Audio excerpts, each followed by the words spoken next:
Clément, c'est l'auteur de deux ouvrages, dont un sur Camelot et un sur Death Note. Et il en a encore un qui est en préparation, mais qui reste dans le secret. Et puis, on peut le retrouver, mais je crois que d'ailleurs, Albin participe aussi au prochain colloque Stella Incognita à Aix. Du 10 au 13 avril, si mes souvenirs sont bons. C'est ça. Merci. Sur en quoi la science-fiction peut changer l'avenir. Donc, si ça peut en intéresser certains, je pense. Et bah aujourd'hui, Clément, tu vas nous parler de Rick et Morty. Voilà, donc on va totalement rester dans la SF. Merci beaucoup pour cette présentation.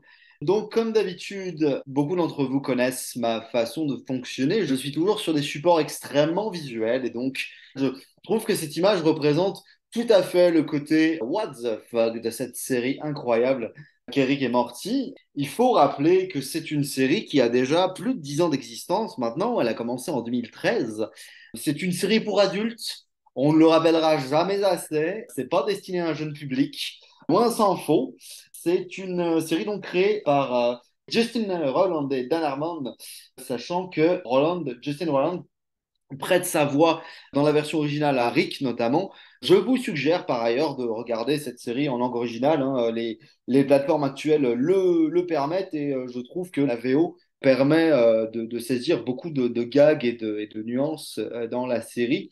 On le voit déjà d'office, la série propose une surenchère geek de base, puisque Rick Sanchez, le personnage de Rick Sanchez, est lui-même un espèce de croisement contre nature entre le Doc de Retour à le futur et Doctor Who, par exemple, et il est accompagné de son petit-fils, Morty, qui subit son grand-père la plupart du temps, bien malgré lui, et toute la famille de Rick est entraînée dans leurs aventures interdimensionnelles. Alors, il y a des choses que je ne peux pas vous montrer pour des raisons d'image et de censure dans les différentes plateformes, tout simplement parce que, on l'a dit, hein, Rick et Morty est une série adulte et il y a énormément de symboles phalliques dans cette série qui ne sont absolument pas dissimulés. C'est complètement assumé de bout en bout.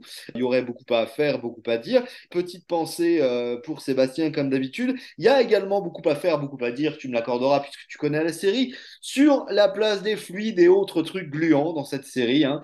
Ne serait-ce que le portal gun utilisé par Rick, qui lui permet de voyager dans les différentes dimensions, hein, tout simplement. Portal Gun qu'il a inventé pour le meilleur et surtout pour le pire, puisque la série va nous apprendre progressivement que ça a détruit toute sa vie globalement, et Eric passe son temps à voyager d'univers en univers pour essayer de réparer ses propres erreurs et de retrouver sa propre version de lui-même, sa rédemption.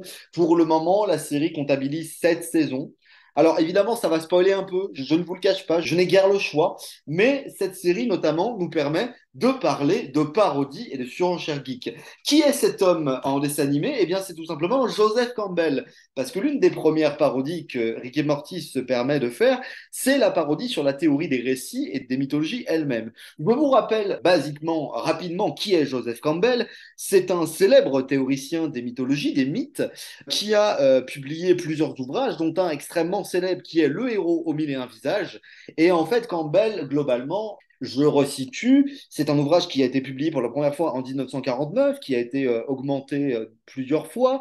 Il a eu sa version pour le monde du cinéma, puisque Christopher Vogler a publié le guide du scénariste, et en tant qu'analyste d'Hollywood, il a énormément mis les théories campbelliennes au service du récit cinématographique. Et en gros, Joseph Campbell nous explique que en utilisant donc la littérature, la psychologie, la psychanalyse, la mythologie, il a comparé plusieurs milliers de récits et il nous indique dans sa théorie du voyage du héros que le héros traverse un certain nombre d'étapes, un certain nombre de deuils que l'on retrouve dans la plupart des récits mythologiques et que ça fait partie de la construction classique des récits. On a également, rappelez-vous, hein, la classification Arne et Thompson, hein, de Motif Index du folklore, hein, qui aussi allait dans cette direction, pour dire que dans les mythes et les récits, il y a des invariants. Alors, il ne s'agit pas pour moi d'invalider Campbell, hein, je n'en ai pas les moyens ni l'intention. Il est évident que pour beaucoup de récits, la théorie campbellienne fonctionne, mais comme toute théorie des mythes, toute théorie de la littérature, elle est appelée à être reconsidérée à l'aune des récits actuels ou à l'aune d'autres caractéristiques. Et bien évidemment, comme toute théorie, elle doit être mise à distance par certains points. Et c'est pour ça qu'il ne faut pas considérer les théories campbelliennes comme une espèce de formule magique absolue qui fonctionnerait sur n'importe quel récit. C'est faux. Il y a un certain nombre de récits qui invalident certains seuils, qui en rajoutent, qui en démultiplient. L'un des meilleurs exemples, c'est Quantum Leap, Quantum, puisque le héros, Sam Beckett, passe son temps à voyager d'époque en époque en incarnant différents personnages. Et j'ai travaillé sur le fait que dans la série Code Quantum, Quantum Leap, eh bien, le retour du héros, promis par Campbell, n'advient pas. Il ne rentre pas chez lui et il passe son temps à voyager d'époque en époque. Donc, le retour du héros n'existe pas dans la série Code Quantum. Et dans Rick et Morty, donc, eh ben, vous le voyez dans cette image, c'est pas une métaphore. La métaphore campbellienne n'est même pas, elle n'existe pas. Il rencontre réellement Joseph Campbell dans la 5e saison et évidemment, Rick étant Rick, il va se faire un plaisir de mettre la tête de Joseph Campbell dans un seau d'eau. En fait, il y a déjà du métavers, du multivers, puisque là, comme vous le voyez, en fait, ils traversent leur générique, leur propre générique, donc il y a du méta. Rick passe très souvent son temps, notamment dans les season finales, à dire que la série va continuer, qu'il va y avoir encore plus d'épisodes, qu'il faut se référer à tel épisode de la saison 3. Donc, Rick passe son temps à briser perpétuellement le 4e mur avec le spectateur. Et il passe son temps à invalider toute théorie du récit, puisque imposer quelque chose à Rick Sanchez, c'est tout à fait impossible, et donc c'est tout à fait impossible en termes de théorie littéraire. Rick Sanchez s'amuse, particulièrement dans cet épisode-là, à invalider les théories de Campbell en changeant lui-même son propre récit au cours de l'épisode et en traversant les génériques. Alors tout ça, ça aide à la surenchère geek. Il faut savoir qu'en termes de merchandising, Rick et Morty comporte pléthore de goodies, t-shirts, figurines, jeux de société et j'en passe. En faisant de la surenchère geek, Rick et Morty créent une espèce de contre-culture qui se moque de la culture geek, mais quelque part, se moquer de la culture geek, c'est aussi de la culture geek. Donc, quelque part, Rick et Morty passent leur temps à se nourrir eux-mêmes tout en se moquant des gens qui les admirent. Mais quelque part, c'est parce que il y a cet humour noir, on va le voir, il y a un humour extrêmement noir, il y a des choses dramatiques dans Rick et Morty, vraiment dramatiques, vraiment larmoyantes, affreuses, choquantes même dans cette série, mais justement, c'est cet attrait de fascination-répulsion par l'humour noir qui fait que la surenchère qui fonctionne. Et le meilleur moyen de s'en rendre compte, c'est par le délire narratif. Il faut savoir que les deux auteurs de la série sont des gens pour le moins fantasques. Apparemment, ils auraient quelques problèmes avec la justice maintenant. Alors ça, c'est déjà nettement moins drôle, pour des raisons notamment d'agression. Mais bon, ça, c'est hélas, nous n'y pouvons rien et c'est très malheureux d'en être à ces considérations. Mais en tous les cas, dans leur série, leur esprit est totalement débridé. Et le meilleur moyen de s'en rendre compte, c'est par des épisodes qui adviennent à toutes les saisons et qui sont comme des respirations narratives, mais aussi un contexte de création ultra délirant, c'est la télé de l'infini, le Interdimensional Cable, où en fait Rick branche un dispositif sur la télé familiale qui leur permet littéralement d'accéder aux câbles de toutes les dimensions possibles et imaginables. Donc, au niveau de la mise à distance, de la télé-réalité, du fait de se moquer de la publicité, du fait de critiquer la société de consommation, on est totalement là-dedans. Il est tout à fait normal sur ces chaînes-là, par exemple, de croiser une population de hamsters qui habitent dans des anus d'êtres humains. Et c'est la première fois de ma vie que je prononce cette phrase et j'en suis extrêmement fier. Mais voilà, c'est tout à fait le délire de la télé de l'infini. Ça, il faut le rapprocher de la théorie des cordes et de la théorie du multivers, qui sont des théories qui existent en termes mathématiques. Alors, je vous fais la version du profane, évidemment. Je vais m'appuyer sur le travail de Léa Garex, qui a publié le 30 mars 2022 pour l'article Multivers, dimension parallèle et voyage dans le temps, la théorie des cordes dans la science-fiction. En gros, l'idée, c'est de dire que c'est une théorie mathématique qui va tenter de modéliser l'espace-temps. Donc en fait, la théorie des cordes suppose de comprendre la théorie des champs. Donc on imagine des particules en mouvement sur des surfaces qui seraient comme une ligne. Et en fait, Dans la théorie des cordes, on n'est plus sur de la ligne, on est sur du tube. Les particules bougent sur quelque chose qui serait un tube. L'univers serait pensé en forme de tube, ce qui fait qu'on n'a plus la dimension unilatérale, si vous voulez. Cette image vient de la vidéo de la théorie des cordes proposée par Science Étonnante, que vous pouvez trouver sur YouTube.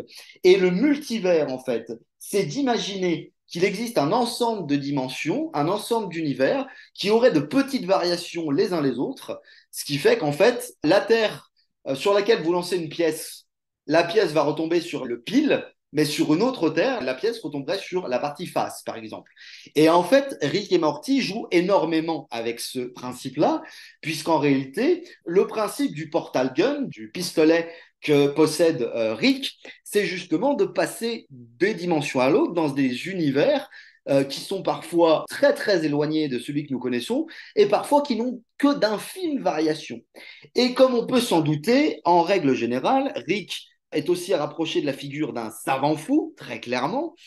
Il met son intelligence au-dessus de toute valeur possible. Et la plupart du temps, dans leurs aventures et dans leur voyage dans le temps, il y a des catastrophes qui se produisent. Hein. Et donc, parfois, ils en arrivent à pirater, à détruire l'univers. Dans ces cas-là, qu'est-ce qu'on fait? Eh ben, on change d'univers. Ce qui fait qu'il est difficile, finalement, de savoir à quel Rick et Morty on a vraiment affaire. Parce qu'il y a un épisode notamment très significatif où justement tout part en cacahuète totale, en catastrophe totale, et en fait, Rick et Morty, dans une version de l'univers, meurent, et d'autres versions de Rick et Morty sont obligées de les enterrer et de prendre leur place dans l'univers. Voilà, et c'est tout à fait assumé, évidemment. C'est voulu. Là, alors c'est un petit peu petit malheureusement, mais pour reprendre les théories campbelliennes, là, il est face au Storylord, le seigneur des récits. C'est un ennemi un peu tardif dans la série, mais voilà, là en plus il y a une figure de Christ qui est à côté. Le Storylord, c'est tout simplement donc le seigneur des récits qui va se confronter à Rick et Morty pour les obliger à suivre une ligne temporelle et une ligne narrative correcte. Or, évidemment, pour Rick Sanchez, c'est tout à fait inconcevable. Là, on se retrouve dans ce qui est la courbe de la causalité infinie, c'est-à-dire qu'on va apprendre tardivement dans la série, dans la 5e saison, que Rick s'est en fait astreint à créer un ensemble de dimensions, à bâtir un mur entre les dimensions dans laquelle il sera forcément supérieur et Morty, son petit-fils, lui sera dévoué et sera à son service. Et évidemment, on se l'imagine bien, c'est le prétexte à tous les délires narratifs, évidemment. Et un des plus gros aspects de la série Rick et Morty, c'est la citadelle d'Eric, Citadel of Rick, où on a des tas et des tas et des tas de versions de Rick et Morty qui se croisent, comme une espèce de hall de gare finalement, où tout va essayer de se justifier. Il y a un conseil d'Eric qui est en place. Mais ce qui va se passer, c'est que dans la narration, Morty va aussi être sous le joug de son grand-père et vouloir se détacher un petit peu de l'influence de son grand-père. Et Rick va devoir affronter notamment un personnage qui va s'appeler Evil Morty, donc un Morty plus éveillé, plus au fait des machinations de son grand-père et qui va essayer de rétablir de la justice dans les relations entre les différents Rick et Morty de l'univers. Et effectivement, on est dans le où est Morty? Il est partout, il est littéralement partout. Il y a même beaucoup de passages avec le président des États-Unis. Alors, ces passages-là sont souvent délicieux. Parce qu'évidemment, la plupart du temps, comme dans toutes les parodies de films américains, eh bien, la plupart du temps, Rick et Morty doivent se confronter à des menaces qu'ils sont les seuls à pouvoir gérer, des menaces intergalactiques, et le président, de très mauvaise grâce, va être obligé souvent de les appeler à l'aide, évidemment. Il faut préciser aussi que on a donc énormément, vous en doutez, de références à la pop culture, tout azimut, donc comme je vous l'ai dit, dans une surenchère. Ici, par exemple, nous avons un nuage de gaz que Rick s'amuse évidemment à qualifier de paix, hein, qui en fait est tout simplement un hommage et une parodie à la fois du Starman de David Bowie, puisqu'en fait c'est Moonman, d'ailleurs il a droit à sa petite chanson thématique qui rappelle complètement l'univers de David Bowie. Donc on est vraiment dans cette dimension-là. Il y a des épisodes aussi qui cumulent les références. Par exemple, celui-ci cumule à la fois Inception et Freddy Krueger, puisque ici il s'agit de Scary Terry. En fait, le principe de base est ridicule, comme toujours, mais le schéma narratif, lui, ne l'est pas. C'est-à-dire, le principe de base, c'est que Rick a besoin d'un assistant, donc Morty pour le coup. Le seul problème, c'est que ses notes, à cause de leur voyage interdimensionnel, ses notes commencent à diminuer fortement. Et donc, comme dans Inception, ils vont vouloir mettre dans la tête de son prof de maths l'idée que Morty ne doit avoir que des 1 en maths. Le seul problème, c'est qu'ils vont passer de strate de rêve en strate de rêve jusqu'à se confronter à Scary Terry, qui évidemment est une référence absolument transparente à Freddy Krueger et qui va se mettre à les pourchasser. Et on va voir, en plus, plus loin dans l'épisode, que Scary Terry a droit à une vraie vie de famille et qu'en fait, il traque les gens comme on traque les gens à la job, comme diraient les Québécois, comme on traque les gens au travail. Traquer les gens dans les cauchemars, c'est son travail. Et une fois qu'il a fini sa journée de travail, il va rentrer chez lui avec sa femme, sa fille, bref, tout va bien. Et c'est le ridicule de la chose, mais qui est bien construit.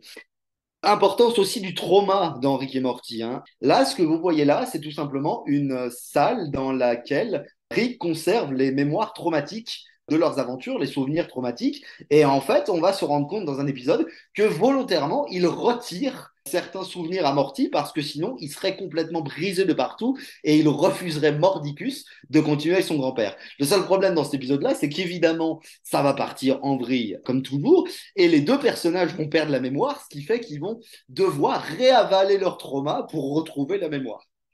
Aidé également par Summer, la jeune fille de la famille qui parfois accompagne nos compagnons. Ah, Pickle Rick, évidemment, pour raccorder avec le thème de ma communication.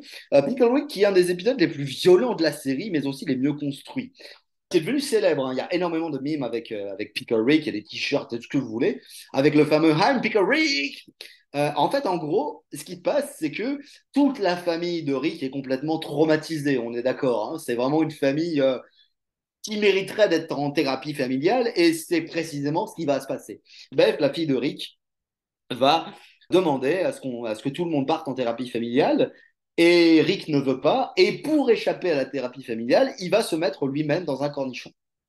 Voilà, Pickle Rick, sauf que, évidemment, ça va dégénérer, il va se retrouver tout seul et en danger, et il s'avère que c'est le cornichon le plus badass de toute l'histoire de la pop culture. C'est un des épisodes les plus gore qui est dans la série. Rick se bat contre des rats dont il arrache la colonne vertébrale pour se remettre. Il y a une figure de cyborg aussi pour se mettre des membres et pour arriver à se déplacer. Il arrive dans une espèce de complot américano-russe où en fait il apprend qu'il existe une légende d'homme cornichon, tout comme il existe une légende de croque-mitaine. Et en fait, tout l'enjeu de cet épisode, c'est justement d'éviter la thérapie. Il va pas y arriver jusqu'au bout. Je traduis pour les non-anglophones d'entre vous, ou celles et ceux qui n'iraient pas vraiment l'anglais.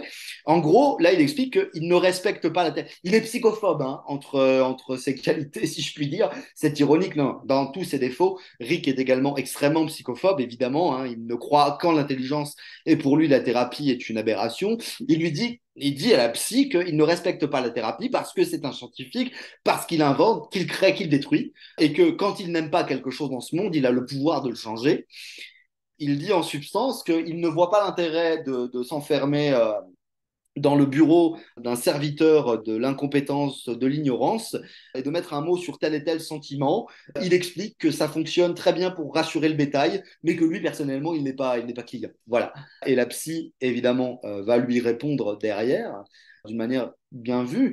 En gros, elle lui explique donc, elle lui fait comprendre que la maladie dont souffre sa famille, c'est justement l'intelligence de Rick, et qu'il a mis son intelligence à un tel niveau de pratique et à un tel niveau d'estime qu'il en tombe malade. Il ne supporte pas. En gros, Rick est le héros, est l'anti-héros campbellien par excellence parce qu'il ne supporterait pas le retour à la maison. Il ne supporterait pas de rester sans rien faire. Il ne supporterait pas de ne pas faire jouer son intelligence. Et là, évidemment, le docteur Wang, la thérapeute, arrive à faire ce que nul autre ne fait dans la série, c'est-à-dire imposer le silence à Rick Sanchez. Quand je vous parle des traumas, épisode extrêmement intéressant, épisode extrêmement référentiel également, et humour noir, mais mine de rien, pas seulement, c'est l'épisode de Heavy Rick et Evil Morty. Donc, qu'est-ce qui se passe? Tout simplement, revenant d'une mission particulièrement traumatisante, Rick et Morty décident de partir dans un spa, dans un club où ils vont pouvoir se détendre. Et donc, on va leur retirer leurs toxines, leurs traumas et les mettre dans une cuve. Mais comme vous le voyez, comme d'habitude, ça ne va pas se passer comme prévu, puisque Toxic Rick et Toxic Morty, surtout Toxic Rick d'ailleurs, va vouloir pervertir le monde, hein, tout simplement. Et Rick va être obligé, bien évidemment, de s'arrêter lui-même, ce qui permet de voir que la partie sombre de Morty est complètement codépendante de son grand-père. Et en fait, ça montre que la seule manière qu'il a de refusionner avec ses traumas, c'est de menacer son petit-fils. La seule manière qu'il ait de pousser Evil Rick à revenir en lui, c'est de menacer de tuer son petit-fils parce que il sait très bien que, quelle que soit la version de l'univers, Rick, le point faible de tous les Rick, c'est justement les Morty et qu'il ne supportera pas que l'on détruise son petit-fils. Il y a d'ailleurs un épisode, il y a des sujets très très sérieux et pas drôles du tout, sous la carcasse d'humour absurde. Notamment, il y a un épisode où on apprend que la raison pour laquelle Summer, donc la sœur de Morty, est née, c'est tout simplement que ses parents n'ont pas eu le temps ni les moyens d'aller en clinique d'avortement. Donc Summer n'apprend qu'elle n'est pas désirée, donc c'est vraiment un moment pas drôle de cette série et assumé. Et il y a également d'autres moments vraiment pas drôles, c'est quand on comprend à quel point le degré de malheur de Rick, dans cet épisode-là notamment, un épisode avec un personnage important de la première saison, c'est Unity. Unity, c'est une puissance planétaire qui a la capacité de fusionner avec tout.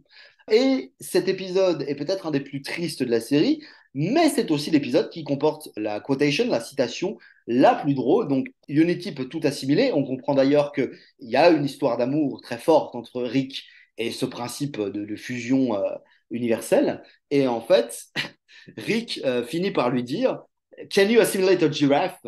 I'm not looking for judgment. Just say yes or no. Can you assimilate a giraffe? Moi, perso, c'est une réplique qui me fait mourir de rire à chaque fois. En gros, il lui demande tout simplement si, avec toutes ses capacités, elle peut fusionner avec une girafe. La réponse est oui, puisque au plan d'après, on voit bel et bien une girafe. Et pourtant, au cours de l'épisode, Unity va rompre avec Rick. Et à la fin de l'épisode, Rick se rend dans son garage et on voit qu'il se démolit le cerveau, qu'il se grille les neurones parce qu'il ne supporte pas le fait d'avoir perdu Unity. Et on voit à quel point Rick est un personnage en souffrance, ce qui nous rappelle que Rick est tout simplement un anti-héros. Alors l'anti-héros, je le rappelle, je vais lire la définition donnée par Maha Dramkini dans Multitude en 2021, qui part donc de l'héroïsation de l'immoralité dans les séries TV. Elle nous dit ceci: malgré leur génie stratégique, valorisé et mis en scène par la fiction, ces héros, ou plutôt anti-héros, se caractérisent le plus souvent par une souffrance existentielle et une solitude affective, ainsi qu'un manque de repères, notamment familiaux.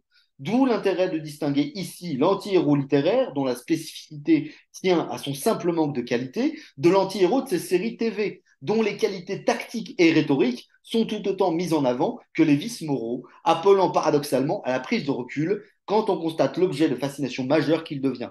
Là, on est totalement dans la définition de Rick Sanchez.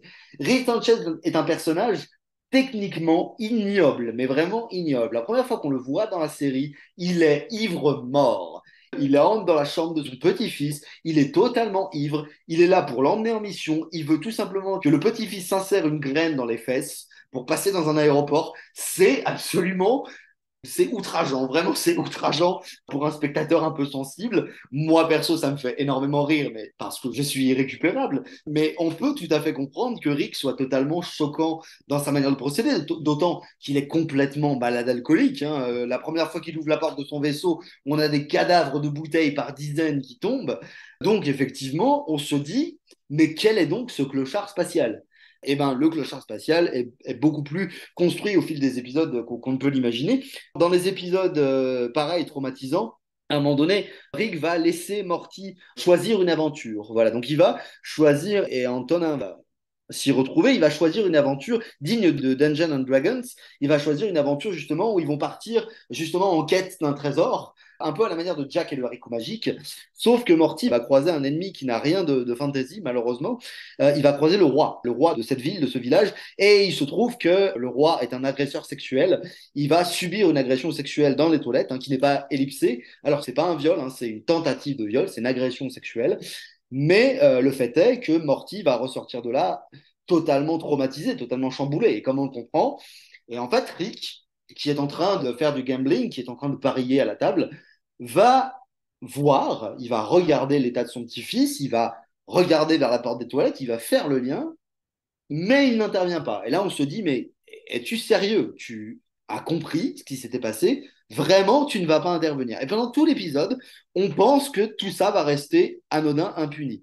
Et là, sur la moralité, on se dit, mais comment? Comment? Pourquoi? Et en fait, à la toute fin de l'épisode, quand ils repartent, le portail s'ouvre à nouveau, Rick tend son arme et explose la tête du roi. Donc, on comprend vraiment que non, ce genre de choses ne reste pas impuni avec lui. On ne s'en prend pas à son petit-fils de cette manière-là. Et effectivement, le méchant est puni.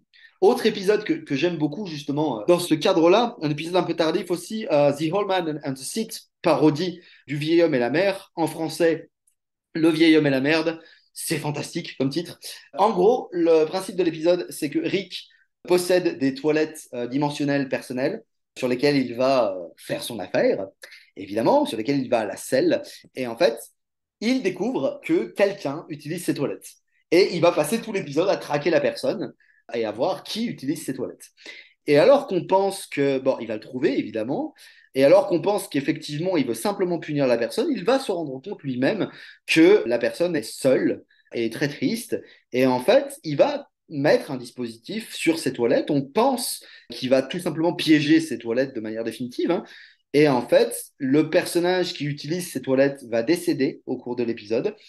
Et à la fin de l'épisode, Rick va s'asseoir sur les toilettes et on se rend compte que le dispositif qu'il a placé, c'est simplement un accueil pour cette personne, pour lui dire, bah c'est bon, fais-toi plaisir, fais caca dans mes toilettes, tu peux venir, sache qu'on t'aime, que tu es quelqu'un de bien.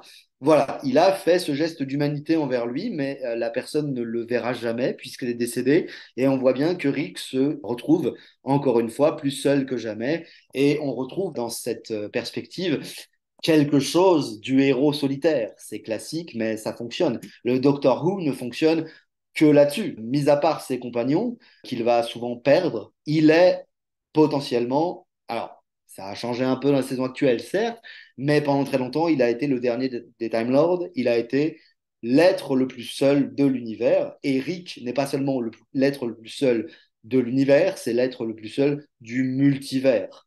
C'est même au-delà de la solitude. En fait, on se rend vite compte qu'il n'existe presque pas d'univers, de dimension où Rick ne soit pas un être solitaire. Donc il y a vraiment derrière le burlesque et derrière la surenchère geek, quelque chose qui va effectivement nous séduire, nous ramener vers cette nostalgie de l'enfance. Il y a un épisode important aussi, où en fait Rick cherche la sauce Szechuan, qui est une sauce, une vraie sauce, hein, que McDonald's a sorti pour le film Mulan, le dessin animé à l'époque, hein. Il l'avait sorti pour les frites, et c'était une vraie sauce qui existait, qui était une sauce promotionnelle, et en fait Rick adorait cette sauce, et en fait il va dans le temps pour juste essayer de retrouver cette sauce. Et je crois, je ne suis pas sûr, il faudrait que je vérifie, mais je crois que la série a eu un succès à un point tel que je crois que l'enseigne a envisagé de la ressortir, la sauce, ou la ressortir à un certain moment. Je ne sais plus, ça faudra que je vérifie. Mais vu l'aura de la série, je ne serais pas surpris qu'ils aient fait le plan marketing là-dessus. Mais voilà, c'est ce qu'il faut retenir, je crois, de Rick et Morty, c'est que l'humour noir, il est aussi là pour participer de la surenchère geek. C'est à la fois une célébration des geeks et à la fois un rappel que, comme peut l'être Sheldon Cooper ou Leonard Stater dans Big Bang Theory, ça nous rappelle aussi que les geeks sont des êtres marginalisés. Et s'il existe une revanche des geeks, je crois que cette marginalisation, elle continue d'exister. Alors, c'est pas que ce soit péjoratif, c'est juste que pour moi, la communauté geek se définit en partie par son côté marginal. Même si ça fait de la communauté, même si ça émule, même si aujourd'hui Rick et Morty est viral, il y a quand même de la marginalité et je crois que la série joue avec la marginalité, qu'elle célèbre la marginalité et qu'elle s'en moque à la fois. Donc il y a vraiment, on ne sait jamais trop, on est toujours en demi-teinte parce qu'il y a ce côté complètement mindfuck, complètement what the fuck. Dans certains épisodes, on ne sait vraiment pas où ils veulent en venir, on se dit mais où est-ce que ça va aller? Et il y a ce genre d'écriture-là, de petite écriture qui va nous dire oui mais en fait le personnage est beaucoup plus construit que vous ne le pensez, la structure narrative est beaucoup plus présente que vous ne le pensez. J'ai pour exemple énormément de gens qui au départ ont détesté Rick et Morty dans les premiers épisodes, justement parce que Rick est détestable, Morty est un pleurnichard, Jerry Smith Le gendre de Rick est pitoyable, vraiment, c'est vraiment la victime par excellence. Et on se dit, mais qu'est-ce que je regarde? Quelle est cette abomination culturelle? Et en fait, on se rend compte d'épisode en épisode que les choses ne sont pas aussi simples que ça et que la narration est beaucoup plus construite et que l'hommage sert aussi la création et sert aussi à faire en sorte que les spectateurs prennent du recul et ressentent une certaine forme d'empathie, alors même que, je le redis, Rick est détestable, il a de nombreux torts, il a certainement détruit des univers entiers, il a tué sa femme, certes accidentellement, mais il l'a tuée. Donc, on se prend, comme le disait ma collègue tout à l'heure dans la citation que je vous ai lue, on se prend à aimer, à se prendre d'affection pour un personnage totalement amoral. Et c'est pas comme chez Homer Simpson, par exemple. Parce que Homer Simpson, finalement, il est mignon. Il a tous les défauts de l'américain moyen, mais il a un côté touchant. Rick Sanchez, on s'en veut presque de l'aimer parce qu'on sait au fil de la série le nombre de crimes dont il s'est rendu coupable. À un moment donné, il va être arrêté, il va être mis en prison. L'un de ses condisciples de cellule va lui dire pourquoi est-ce que tu es là? Eric va répondre for everything, pour tout. Je suis là pour absolument tout. Je suis là pour expier mes crimes de bout en bout. Donc, je trouve qu'il y a des livres entiers à faire, et ça a été fait, mais il faut continuer, sur la fascination pour le... Je trouve que les héros sont souvent inintéressants à partir du moment où on part du principe que la rédemption est facile. Je trouve qu'on manque de méchants. On manque de méchants qui restent méchants, en fait. On manque de personnages dont la rédemption serait impossible. Ce qui n'empêche pas que les personnages soient construits. C'est juste que leur rédemption est impossible parce qu'ils sont allés trop loin dans les traumas, ils sont allés trop loin dans le mal-être, ils sont allés trop loin dans le crime. Et voilà, peut-être qu'il n'y a pas de rédemption possible. Après, pour moi, le fait que Rick accepte de récupérer, de ravaler ses traumas, de ravaler ses mauvais souvenirs au nom de sa famille, ça prouve aussi qu'il a intégré sa souffrance comme étant partie prenante de lui-même et qu'il porte son intelligence à la fois comme un fardeau, à la fois comme un don. Alors, on va pas dire du ciel parce qu'il fait un doigt d'honneur assez conséquent à la notion de Dieu, mais je crois, voilà, c'est un personnage entier, complexe, qui a vraiment intégré toutes ces dimensions, y compris dans le multivers. Et à voir maintenant ce que la série va devenir, hein, sachant que bon, les showrunners, effectivement, comme je vous l'ai dit, ont quelques problèmes avec la justice, donc on va voir ce que ça va donner. En tout cas, la saison 7 elle arrive chez nous fin avril en Blu-ray. Donc, à voir le futur de la série. En tous les cas, ce qui est sûr, c'est que la communauté de Rick et Morty ne s'y trompe pas et je crois trouve cette espèce de nostalgie dont on parlait, dont on a beaucoup parlé, et à la fois des personnages qui alternent entre fascination et répulsion. Et je crois que c'est cette dynamique de fascination-répulsion qui est très importante également en pop culture pour ces personnages-là. Je vous remercie comme d'habitude de m'avoir écouté et d'avoir partagé avec moi mes petits délires de geek habituels.